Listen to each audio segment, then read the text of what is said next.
तो आप देखेंगे कि ये जो प्रकरण है काफी दिनों से पेपर में चल रहा है, चैनल पे चल रहा है, अखबारों में चल रहा है और ये प्रकरण कहाँ तक पहुंचा है। हमारे साथ हमारे सीनियर पत्रकार भी यहाँ पर उपस्थित हैं। उनसे हम जानकारी चाहेंगे कि वो इस विषय में क्या जानना चाहते हैं, क्योंकि वो भी कोशिश कर रहे हैं कि इस प्रकरण को उठाया जाए और शासन प्रशासन तक इसको पहुँचाया जाए और इस व्यक्ति को न्याय मिलना चाहिए। तो चलिए हम बात करते हैं अपने सीनियर पत्रकार से।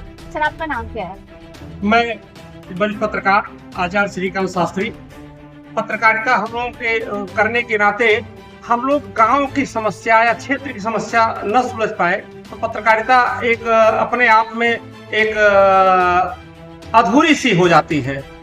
तो कई बार हम लोगों ने सुना कि इस तरह से जालिमाना हरकत लोग गरीबों के साथ कर रहे हैं।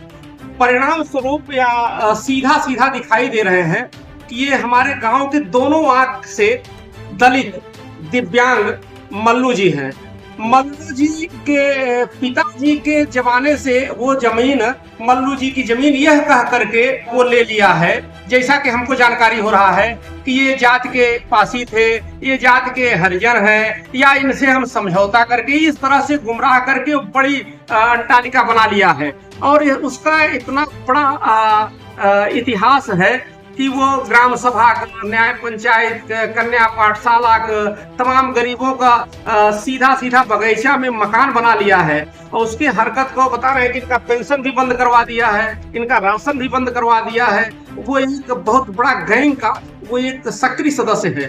वो ग्राम सभा इटहरा का लेखपाल रहा है वो, और वो पैरेलल तहसील के बराबर अलग ढंग से बस्ता बनाकर अपने घर में उसकी जो गहनता से जांच हुई, इसी तरह से अनेक कार्य किया है। इसके कार्य में तमाम इसके गुर्गे शामिल है। वहाँ के स्थानीय लेखपाल हैं, वहाँ के कानून गो इंदो तिवारी, सर्वेश शुक्ला, ये सब उसके गैंग के सदस्य हैं। तमाम लोग, जैसे ग्राम सभा ने उसके विरुद्ध में प्रस्ताव, इसके पहले जो वर्तमान प्रधान के पहले जो एक प्रधान थे, प्रस्ताव उसके खिलाफ पारित हुआ कि हाँ मल्लू की जमीन दी जाए, तो उनके भी खिलाफ इसने FIR करा दिया। तमाम तरह तरह के गलत हथकंडा अपनाते हैं। मल्लू की मदद शारदा प्रसाद तिवारी आज लोग कर रहे थे, तो उनकी जमीन में भी ये किसी रकबे को छोटा करवा दिया है।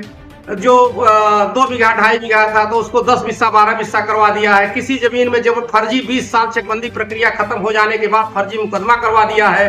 अब किसी जमीन में किसी का नाम डलवा दिया है। इसी तरह से ये कमला शंकर लेखपाल एक बहुत कूट रचित कार्य करने का माहिर है, मर्मज्ञ है, और इसका कृत्य जितना भी कहा जाए कम है। अब आप देख लीजिए, इस तरह के गरीब व्यक्ति का 10-15 बिस्सा जो भी जमीन इनके पास, उसके अलावा कुछ जीविकोपार्जन के लिए नहीं है, और इसकी इनकी बात जो उठाता है उसको भी वो धमकी दे रहा है।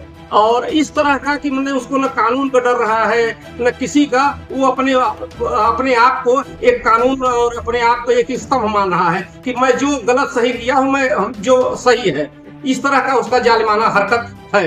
अब मल्लू जी से इसके बारे में आप जानकारी करेंगे तो पूरी आप बीती कहानी आप अपनी आप बताएंगे।